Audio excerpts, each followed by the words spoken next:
What's up? And welcome back to the Let's Glow Show. It's Amanda Sweet, the creative fairy godmother, and I help people get fly, make friends, and save the world through community. And every single week, we talk to a super dope creative entrepreneur. And this week is amazing because when you find that person that just pours into you the way you pour into other people?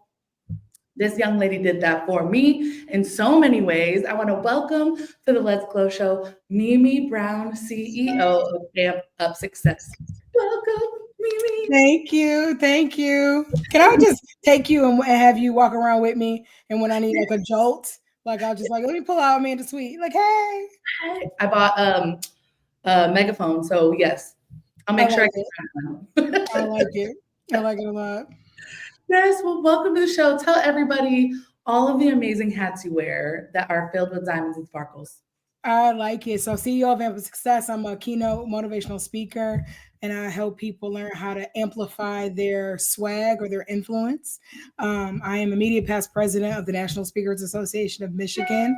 I'm an ambassador for my kickboxing studio, Fit Theorem. So, shout out if you're all about all things fitness. And I think I'm a pretty cool aunt to Allie, who's 6, who keeps me on my toes. And you're like a huge mentor, global speaker. Like I remember we were having Condados tacos. Yes. Condados. You're like, I don't pull out of the driveway for less than XYZ. And I was like, I want to be like you when I grow up. And you're like, you already, girl, you didn't surpass me. So I'm Yes. Okay. So how did you get into speaking? Like, where did that even come from? So have you ever had someone pour into you and what you were referencing or believe in you before you believed in yourself? Well, when I was 19 years old, I was running camera at WKAR, which is the TV station on Michigan State University's campus. And there was a motivational speaker who was doing what they call a simulcast, which is where back in the day, I'm dating myself, they would record it and then send it out across campus TV. And so I'm watching this gentleman and I'm mesmerized. And I dropped the camera. And after getting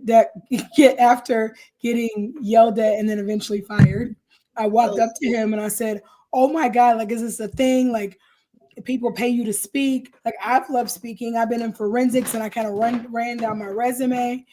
And I said, may I have your autograph?" And he said, no. And I was like, And he said, I want your autograph because you're going to do this one day. And so that planted the seed in me of what was possible. And I really believe, like they talk about this in Strength Finders, Donald Clifton, who says we typically ask the wrong question. Instead of asking what's wrong with people, we need to ask what's right with people. And so for me, it was really about my talent that had been developed since I was a child. As my grandmother would say, I was knee high to a bow-legged duck. What does that? Oh, say that one more time. She said, okay, so she said, since you were knee high to a bow-legged duck. Now, my grandmother was from South Carolina. Apparently, that's where bow-legged ducks reside. I'm just saying. I love that. I'm going to try and fit that in because I need that.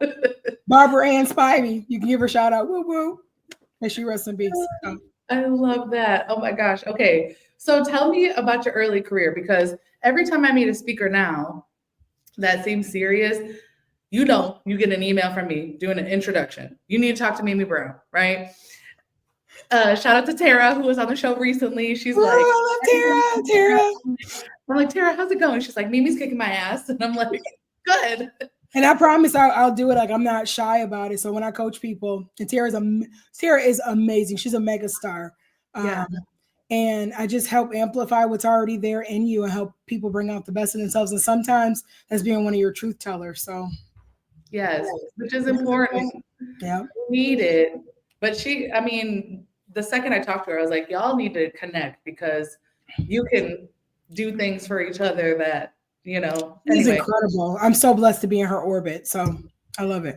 She feels the same about you. I just want you to know that every time she's like, you kick my ass, and I love her. Like that's I do it with love. It's like a kick in the pants. But you were asking me something, Amanda. Sorry, I took us off. Yes. So I am curious, like when you first started out, what was that experience like? Because if you're early speaker or you're just getting in it, because I get people all the time, they're like, how do I start speaking? And I give them the wrong advice. My advice is just keep speaking, just start speaking. You'll get paid eventually. I'm at that point where I'm like, I need to start, as you know, we're charging for this. I still take the one off here and there, but I give that wrong advice. So I mean, it is not wrong. So it's a balance of two things. It's getting the chops and getting the stage time, which is important. Because one of the things that I see a lot of speakers make a misstep with is they go out and start charging before they're ready because they don't have the stage experience. Like, I've seen you speak, so I know what you can do. And then it's encouraging people that are already there to start charging. But the big thing is you got to get it on its feet. So I think that's great advice for up and coming speakers, because I got some folks who are in my association who I'm like, you not ready yet. You not ready. And it's a combination of simultaneously working on the business side of speaking and then the platform side of speaking, because we assume that you got this together and that's why you're moving over to this side. Okay, let's break that down a little bit more on both sides. Because we like to talk about creativity and business. So I want to know about both. Yeah. So I often tell people, when you own a business, so I am CEO of Amp Up Success, I'm a keynote motivational speaker, but people, it's a business, so they need to pay me money. I can't pay my mortgage from exposure. You're going to get great exposure, Mimi. I could die from exposure. Okay. Right. So it's understanding that it is a business. And so you got to get the business basics together. Do you have a formal structure for a business, whether it's an S Corp or a C Corp or an LLC, or even if you're a sole proprietorship? Do you have a separate business bank account? Are you treating it like a business? Meaning, when a client calls you, hey, can you speak at this event? Yes, my keynote fee is X, and being able to say it unapologetically. And then sending them an invoice that says, this is a breakdown of what we do, and this is what I'm charging for, because it's value for value. And it's not just the hour you spend on stage. Because when people ask me, my keynote fee is 15 grand plus expenses. And I say it unapologetically because it's not just the hour on stage that you're paying me for. It is the education I had. It's the time I spent at the National Speakers Association. It's the prep time. Like last night, I'm emceeing for my winter workshop for the National Speakers Association come Friday. And I spent 4 hours. I'm combing over all of the other speakers who I'm introducing, learning about their backstory. I interviewed all of them just for a 2-minute introduction, because that's what it takes for you to show up as the best version of yourself and also make them look good. I love to hear you speak, because this is the motivation I need to be like, yes, actually, I do bring a lot to the table, especially because as someone that I'm just like, I feel like I get thrown into things a lot. And now I'm starting to say like, okay, well, I generally charge for this. These are my fees, so I'm transitioning into this space where I'm reconditioning people's expectations. Yes. But like for you, because you said, I don't pull out of the driveway for less than 15. And I was like, okay, how did you get to the point where you're like, yeah, this is the price? Or I feel like I could say this unapologetically. I'm sure it took some years, but it did. And so one of the things, interestingly enough, was during the pandemic. So I often tell people during the pandemic, so I separated from my ex-husband December 2019, March 2020, we all know what happens. And within 2 weeks, about $50,000 was wiped off my calendar. And so I was like, one of those moments, and I often say, because I believe in a higher power, right? Like, I was concerned, but I wasn't worried because I knew God had my back. And so in April, I get a phone call from my old employer who had just quit 3.5 years earlier. And they said, hey, I know you're doing your own thing, and I know this pandemic happened. We're looking for someone to take on this role. And I became the sales development and performance manager for my organization, which was perfect. And I often say I went kicking and screaming because I was like, I'm an entrepreneur. I don't go back and work for the man. So glad I did it. It set me up for success for a number of reasons. But one of the things that have really helped me with Amanda, to circle back to your question, was because I was working a full-time job and still speaking, I couldn't take every gig. So I had to say no, and I had to have criteria for this isn't going to work for me. And I had to have a certain amount of money. And because I wasn't worried about the outcome, because I knew I had the income where if I said yes to you. It wasn't going to make or break me being able to pay my mortgage or pay my car note, right? I learned how to get that, like, that sense of like swag, right? Like, this is my fee. And if you repeat it enough, like if you, and actually I just had one of my newer coaching clients do this, write it down. Like, what do you charge? What is your back out the doorway fee? And not off the top of your head, but do you have it written down where if someone says, Amanda Sweet, do you want to come speak for our event? You're like, yep, my price is, this is the amount. Because then it's not me grappling with that internal gremlin. Well, I can kind of, sort of, and I didn't talk my way out of money. Next thing I know, I'm paying them to speak. Right. That internal gremlin is real. Oh man, that is so real. I feel you on 1,000 levels because like, yes, we're bringing our expertise. Yes, like people are like, oh, you make it look so easy. And that is years of practice, years of effort, years of putting the work in, and on my end, what I'm thinking about, and this is for people who are in this space too, like I'm thinking about my social media platform. Are you expecting me to make posts about it? Are you expecting me to invite people? Are you expecting me to sell tickets? Are you expecting me to do X, Y, Z? And generally the answer is yes. Yep. But they didn't include that when they're doing the conversation. And the next thing you know, you're like invited to collaborate on a bunch of posts and I need more times, And here's the other part, right? Then you become resentful. Because I remember I just had a client reach out to me. And what I find is when I will discount my fee, typically those are the people who are the biggest pains in my rear. Yes. And not that they mean to be, but I had people who pay me my full fee over my full fee, and they are so gracious and helpful. I get green M&Ms in the green room. That's a joke, by the way. But I know I really do ask for green M&Ms, but it's the total joke, and then people give them to me, and it's amazing.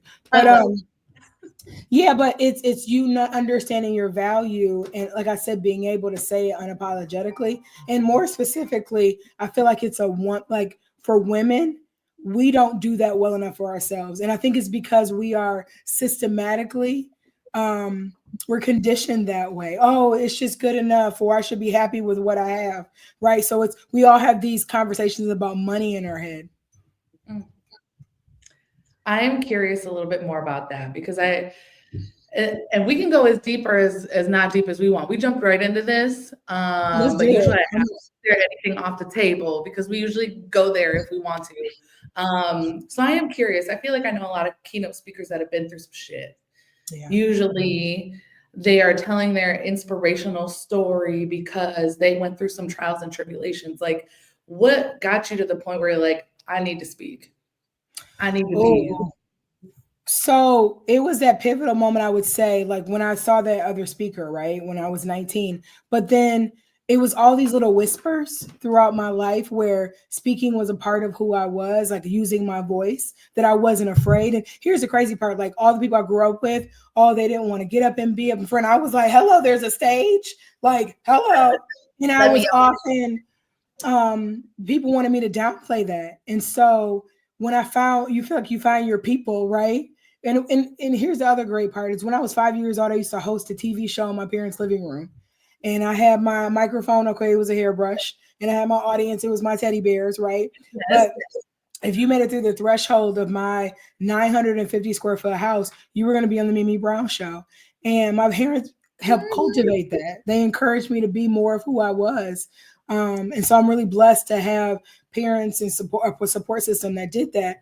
But then when fast forward, one of the pieces of advice that speaker gave me was to go out and get some life experiences. He's like, you're 19, you need to go do some things. So I went, finished college, and then worked for Target, got fired.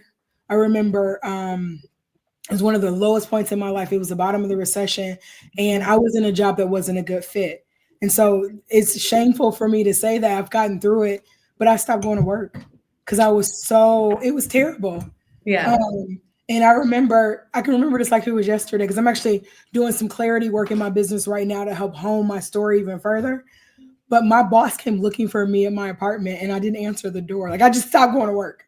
Who does that, right? But I had gone through a performance improvement plan. I was in the wrong role and I didn't understand what my strengths were. And what I know now that I didn't know then is that I had ADHD and that I wasn't detailed and I needed certain parameters in place because I was neurodivergent.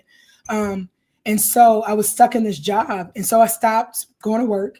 And then I told my parents I got fired, which I technically did, but because of job abandonment, right? Right. And then I had to pick up my bootstraps and I started working at a grocery store and then had to move all the way back home. And it was the bottom of the recession. And I had gone in to apply for the same company my dad worked for. So he had pumped me up, pulled some strings.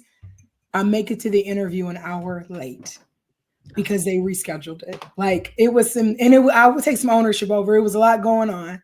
And I get to the door, Amanda, and they won't let me in. They're like, Miss Brown, you're late. And I had to imagine to call your dad who pulled all these strings to get you this job, right? And so I'm in the car crying. So I done lost one job, had to move back like 800 miles back from Minnesota to Michigan. I'm in the parking lot crying. I'm trying to hustle and get different jobs. I was working at JCPenney's and Macy's. I was DJing on the side. And I was like, it's got to be something bigger than this, right? And so luckily, 6 months later, I get another opportunity to interview for the same company. Okay, nice. I was an hour early for that interview because we're not about to have this again. Right. And I started working for them. And I got into, they offered me a job on the spot. I was working in the call center. They offered me a job on the spot. And I remember the manager said to me, who eventually became my manager, you sure you want this job? And I'm like, looking at these bills. 6 months later, I was bored. I was like, it's got to be a unionized job. And it was great. But I knew my life, I knew I had to do, I was meant to do more. And so I started climbing the corporate ladder there. And I landed in a leadership development role, working with first line supervisors and mid managers. And I said, this is it. And I had already started speaking, but I had gotten a taste of it. And I was like, I want this experience. So crazy part to answer your question. So I get in this leadership development role, loving it, but I knew I wanted more. And so I went to ask my boss for a promotion. Like I was ready to be a supervisor. Here I was, I had already been supervising people, but just not at this company before. And he told me, Amanda, I was too much. He told me I needed to bring it down a notch. He said, you're too much. You won't make it here. Let's craft you differently. And I was devastated. And this is somebody who believed in me, like supported me, made sure I made it up, but I wasn't his version of what he thought a leader should look like. And so I called my mentor and I said, Chris, I said, how do I tone this down? And she said, Mimi, you don't tone it down, you turn it up. Ooh. And she's been a speaker, she's an author. She passed away a few years ago. But this was her tattoo, this is her logo. And I got it, it's a light bulb. And I got it because she always wanted to be the light in people's life. And she was lighting mine. She encouraged the hell out of me. And so I didn't want anybody else to have that experience, to know that they walked into an organization where they felt like they weren't enough and that they just needed to find the right role and the right person who believed in them. And I had that. And so I wanted everybody else to have that same experience. That's rough. And I know a lot of people have experienced similar things in roles in corporate America where they have to like assimilate and fit in, or in cultures where they need to assimilate and fit in. And yeah, a couple of your stories reminded me of like some situations. I don't know if I've ever told this story to you. I might have told the story to you, Mimi, but I don't know if I've told the story on the show. I had a speaking coach, a speaking teacher. I was in a speech class and she did that where you learn the life lesson, but you cry in front of everybody. Like I committed myself to doing this extra project for her. I didn't have the time. I didn't have the bandwidth. I didn't deliver. And she called me out in front of class and she was like, don't make promises you can't keep. If you can't do it, don't sign yourself up for it. And she just and she was definitely known in the school for being hard. Yeah. Like very meticulous, but I definitely got a new one ripped open in that classroom. But I did learn a lot. I think I went too far of this like over deliver side. I went this way when I should have been going, don't over promise. But it was definitely one of those moments where it's like the door's locked.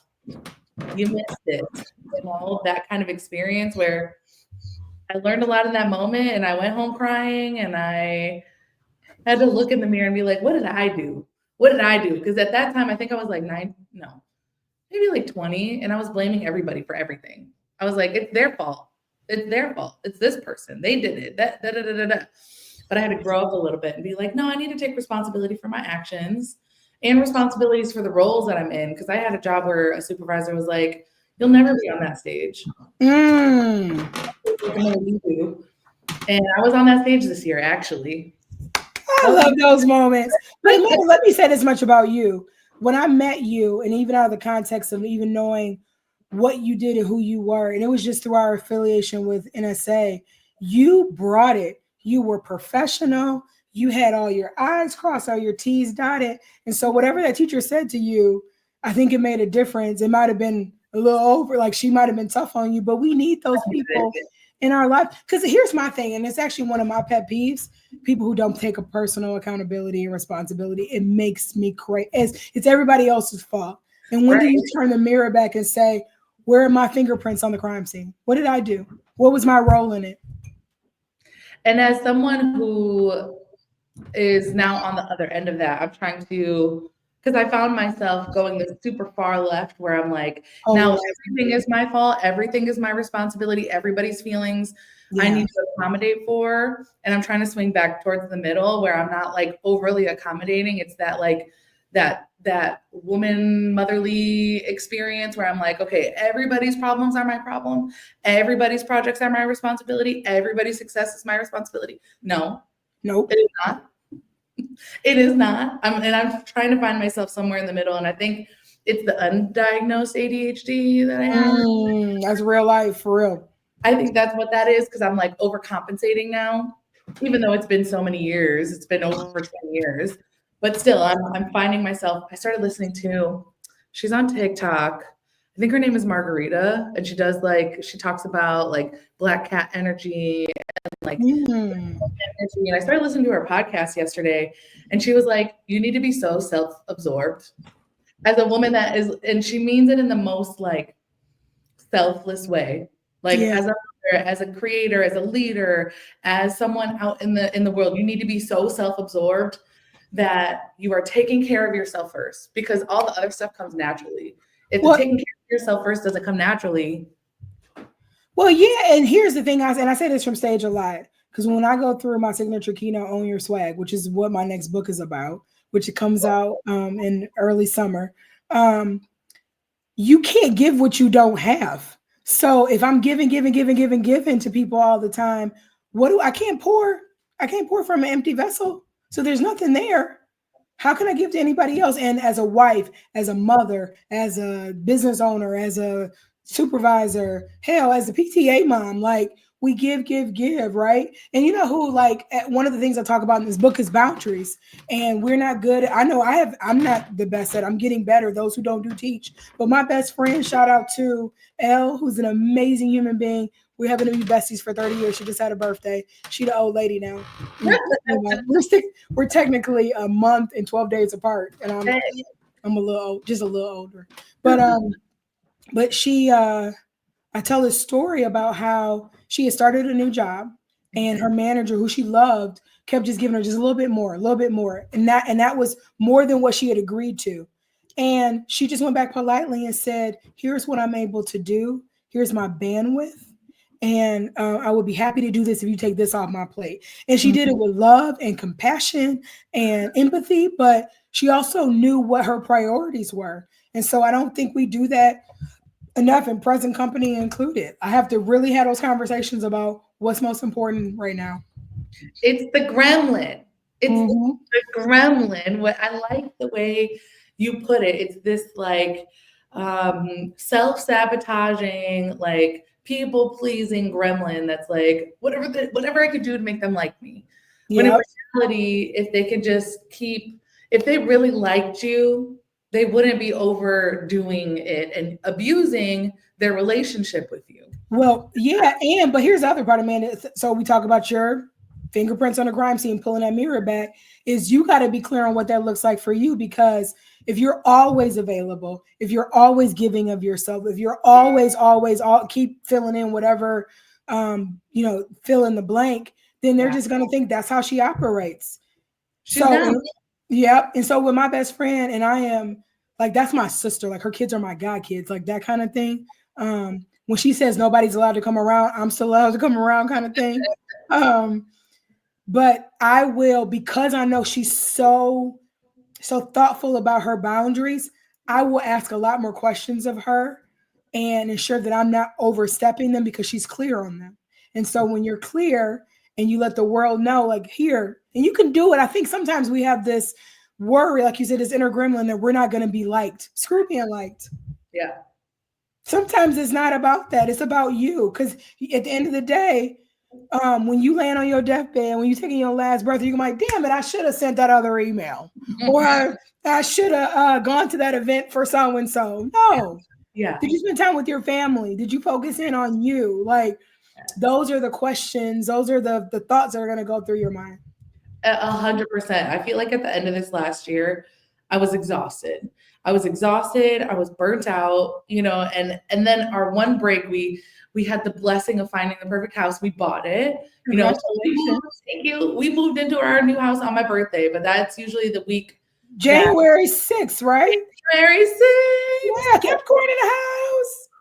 Because you're 7? I'm the 12th, so I'm 6 days. Okay.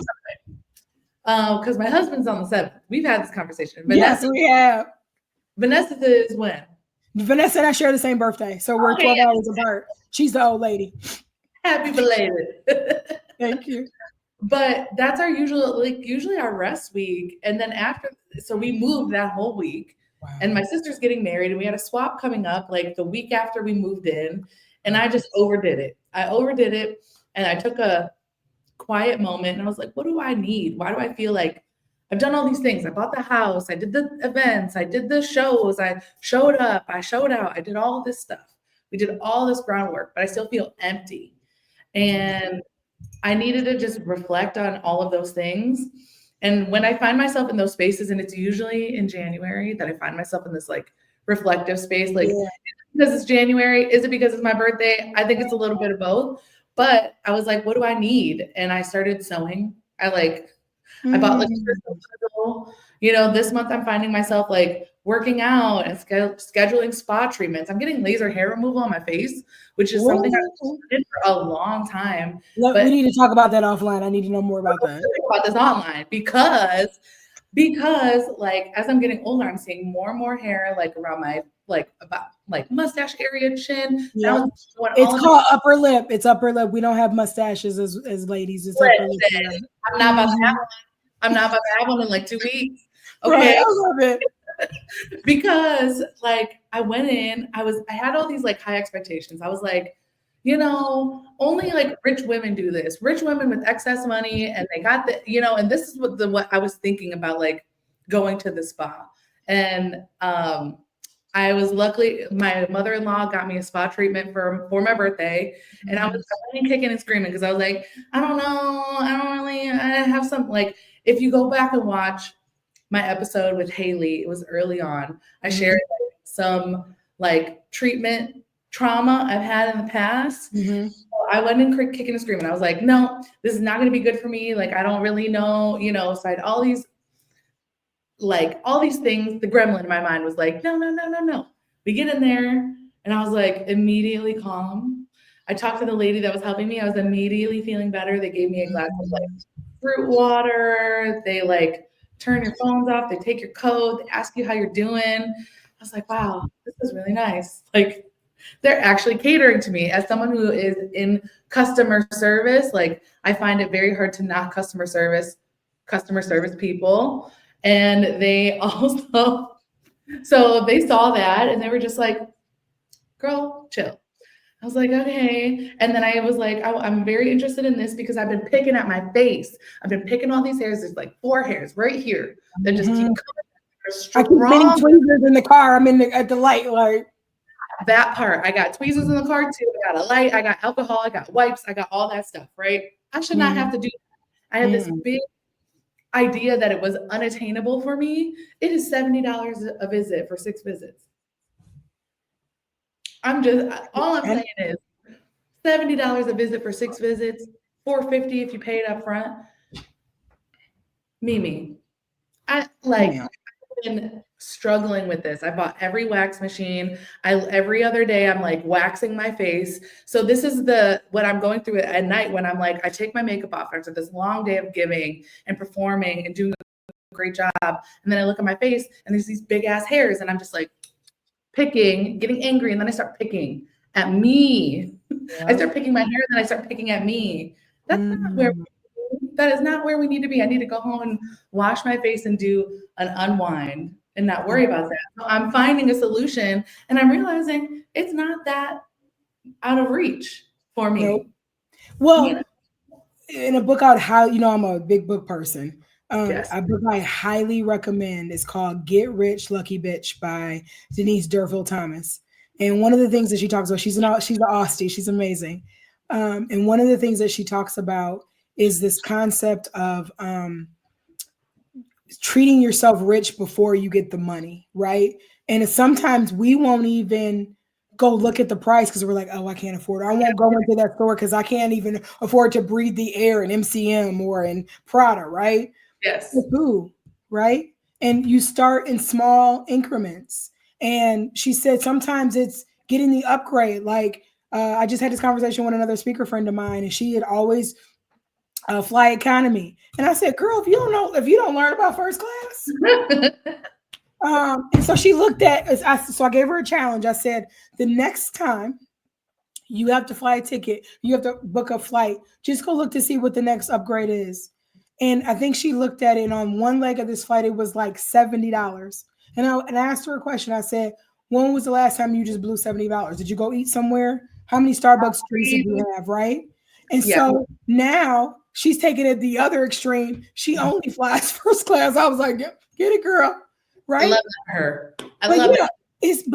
It's this, you deserve more, right? Or I'm not that hoity-toity, or I don't want to be a bother to someone, or that's too much. Like I was just in kickboxing this morning. And one of my kickboxing buddies is headed to Florida, and her brother, she's going to visit her brother, his 2-year cancer treatment anniversary.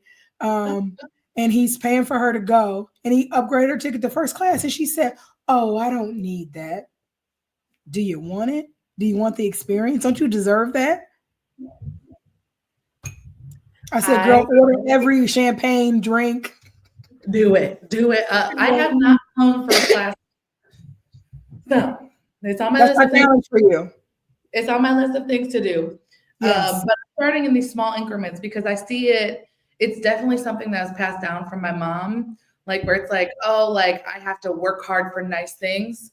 I have to work hard for nice things, so she works her butt off, and her thing is luxury bags. She loves her Louis Vuitton, her Chanel, her all of that stuff. That is her version of success. She got her house, she got her man, she got her cute kids, you know what I mean? And now we're all grown and not cute anymore. And so she gets her cute bags, right? Always cute, always cute. But she can't. Yeah. Anyway. She carry you around. She tries it, and it's like the reflex, like, oh, love it, love her, but it's not the same. So she buys her luxury bags, and that's her version of success. But her luxury bags are so far away from her constantly. Mm-hmm. It's always like, oh, I'm saving for another Louis Vuitton bag. It's going to be like another 2 years, right? Oh, wow. She does it in small increments. She does give, and this is where I see my problems. She gives most of her paycheck to her family back in the Philippines, right? Mm-hmm. Then she pays her bills. Then she pays off her debts. And then she puts her couple coins for her purse that she's going to get. Mm-hmm. So she's giving away everything that she has to these groups of people who are my family, so I can say this, that don't give her nothing back, right? They just expect money to fall from the sky, and it does because she makes it rain, right?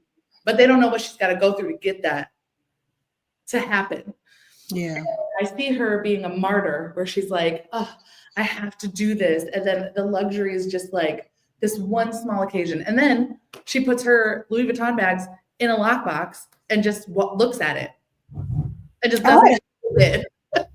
I used to sell bras, right? And I used to give the women a gift of a lift. And these bras were not cheap. They were probably $70 or $80 a bra. Mm-hmm. And I remember one of my neighbors who's now, Mama Hall got to be close to her 80s. And she had bought this beauty, I think it was like this red ruby color. It's gorgeous. It looked great on her. And so I asked her a few months after she bought it, I said, so how do you like your new bra? Oh, it's nice. I said, well, what outfit did you wear? She said, oh, I haven't worn it. I said, you didn't what? She said, it's in the drawer. Just look at it. It doesn't do you any good in the drawer. Right. I need to save it for a special occasion. She 80. How many more special occasions you gonna have? You got to make a special occasion. Correct. You got to believe in alive as a special occasion. Okay. It's like Oprah, when Luther Vandross was alive, they did a show at Oprah did a show at Luther Vandross's house. And so he showed her his china. And she said, well, he said, when do you I pulled this out just for you. She said, well, how often do you eat on it? Only during special occasions. She was like, every day is a special occasion. Every day that you woke up, right? Because you get, it's a belief system. And that's actually one of the other things I talk about in my main keynote is the beliefs that are no longer serving us. They might have served us at a certain point in our lives. And an example I use, and Amanda, I'm gonna have you finish the sentence. When you were a kid, your parents said, don't talk to strangers. I was right? like, what did they say? Exactly. Don't talk to strangers, right? What do you have to do at a networking event? I'll hold. Talking to strangers. Right? But if you are still keeping that belief system that protected you as a child, and now you're an adult, like it's this disconnected, or even kids are to be seen and not heard, right? Or women are supposed to be demure and not loud. I came out the womb loud. Yeah, that's who I am. Unapologetic, right? So it's all of those things. Like we have to question those belief systems. Alan Topher said the greatest skill of the 21st century is not the knowledge that we possess. It's how to learn to unlearn the things that are no longer serving us. That's what I'm doing right now with these $70 sessions. I am here for it, ma'am. Shout out to Margot. They're in Birmingham. They're amazing. Lisa is my esthetician. She's amazing. And I've been like, every time I go, I'm like, this is my me time. And now I'm going to the gym. I started going to the bar in Royal Oak, right down the street. And I was like, wow, I have not, like all last year I didn't work out. I used to be a gym rat. I played softball. I cheered. I did advanced weights. That was a class that I took voluntarily. Wow. 3 years in a row. So I was working out in the morning, during the day, after work. And then now I'm in this place where I'm like, wow, I don't make time to move my body. Yes. And my body desperately wants it and is asking for it. And I'm feeling the aches and the pains, but it's not from working out. Yep. I'm just sitting down. I'm like, this is not. And you can't steer a parked car, right? So you got to start some momentum. It reminds me of the start of December 23rd of 2024, I started my 3M. So I make sure I move every day, I meditate, and I do something that brings money, MMA, money-making activity into my business, right? And so those are my priorities. Whatever else is going on, I can move my body for at least 30 minutes. I can meditate to get my mind clear, and I can add some more money to my business. And those are the things that are really important because it helps me fuel. And Amanda, before I forget, this invitation while we're on the show, I would love if you would come to kickboxing with me. Since I'm an ambassador, I want to extend that out to you. You would love our community. We got the best music. It's owned by, our studio is owned by a woman of color. She lives her message so much. If she ever watches this, to the point she makes me drink water. She makes me drink water. It's fantastic. Where they at? What's in Novi? In Novi. So 12 Mile and Novi right across from 12 Oaks Mall.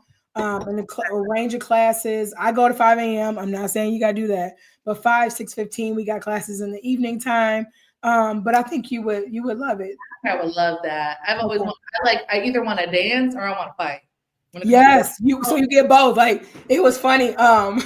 Earlier I was in class this morning, and shout out to Coach Antonio because he typically teaches the 5 a.m. class, and they had started playing some Detroit mixes, pop on the flow, pop on, and so I started dancing and wasn't even realizing it. And he said, you're on camera. I was like, oh. Can I get the clip?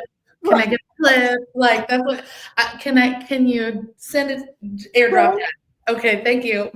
No, I love that. Okay, so I need to know, how did you get the 5 a.m. flow? Like, how did you get there? Because I am actively working on getting there. And I tried, Okay. I'm actively working on getting there. Let me ask this. Are you a natural morning person? Yes. Okay. So I will show you one of my little secrets. This is called an Aura ring. Oh, And it keeps track of all of my it's fitness, it's your what they call your readiness, which is the balance of getting sleep and your activity. It tracks everything like your cycle. Like it's amazing. It'll tell me when I have peak times of stress and I can tag what was happening in the day. It'll tell me when I'm about to get sick, like I'm just getting over the flu. It detected this like a week and a half ago, and it says something is amiss. You should just keep your eye. Some symptoms are coming up. It's incredible. But one of the things it told me is it tells you your circadian rhythm, right? So your natural flow.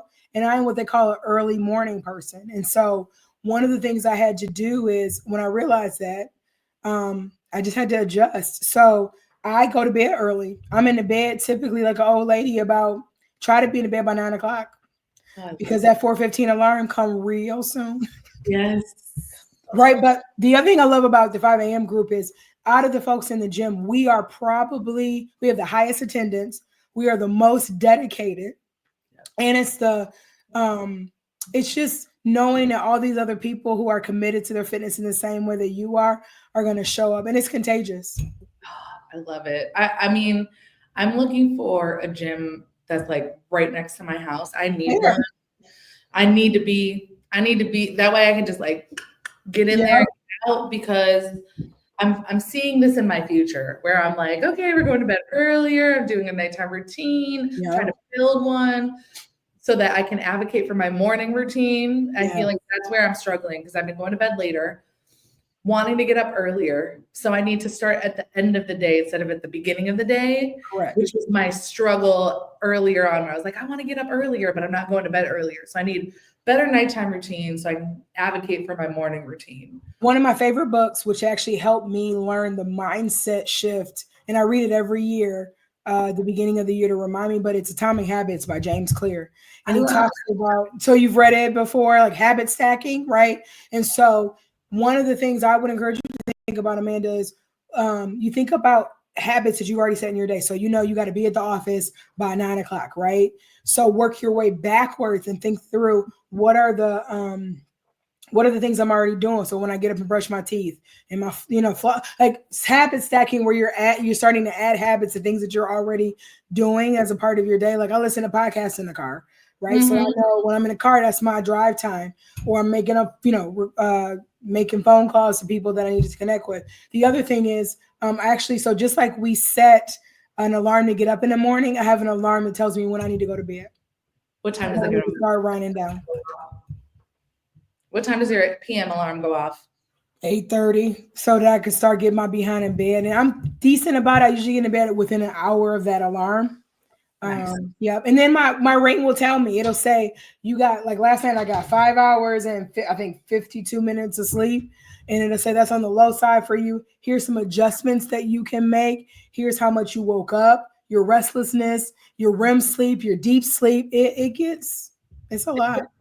I love that. I mean, but all of that plays into everything else in your life. It's why. How many books do you have now? I'm writing number 4, finishing number 4. That takes diligence, dedication, focus, vision. All of that is built on the small scale, where it's like, oh, can I go to the gym consistently? If yes, and then you're building those. Okay, we don't have too much time, but I have a couple questions. Tell me about the process of writing books. Like, I think we got a couple authors on the show, but like, I think you have the most books of said authors. Yeah, so it's a process, and I would say just like fitness, you got to set writing time. So my mentor, Chris Clark Epstein, the one who I have the tattoo of, Chris would say, thinking about writing isn't writing. Talking about writing isn't writing. Writing is writing. So maybe get your ass in a seat and go write. And so people will say, I have to wait till the muse shows up. No, you got to tell the muse where to show up. You got to invite them. And so it's finding that time to write. So I do a lot of writing retreats. Shout out to Kathy Fayak, who is a book strategist who does these book retreats virtually. And I'm a lot of competitive. And she would have like these word counts. And that's actually how I got my last book to the finish line. So we're in the process right now of, I'm working with my editor and we're editing But here's the thing that people, I think this is something I had to learn early on. It's not about getting the draft perfect. It's actually getting to what they call a shitty first draft. Like that's your goal. Get it out of you. Like just in whatever form. You have all these tools to help you, whether it's an AI or even using voice to text, but get it out of you. Get it on paper. And I think sometimes we sit in front of that computer and we go, once upon a time, Yeah. right. But it's inviting the muse and finding other avenues to write that helps condition you for that. So I'm a big fan of morning pages. And so it's a concept that you just get up and write. Right. And by the way, this is where my keyboard sits. Mimi's version of writing. Sometimes I am like, but I think everybody has a book in them, especially if you're a speaker.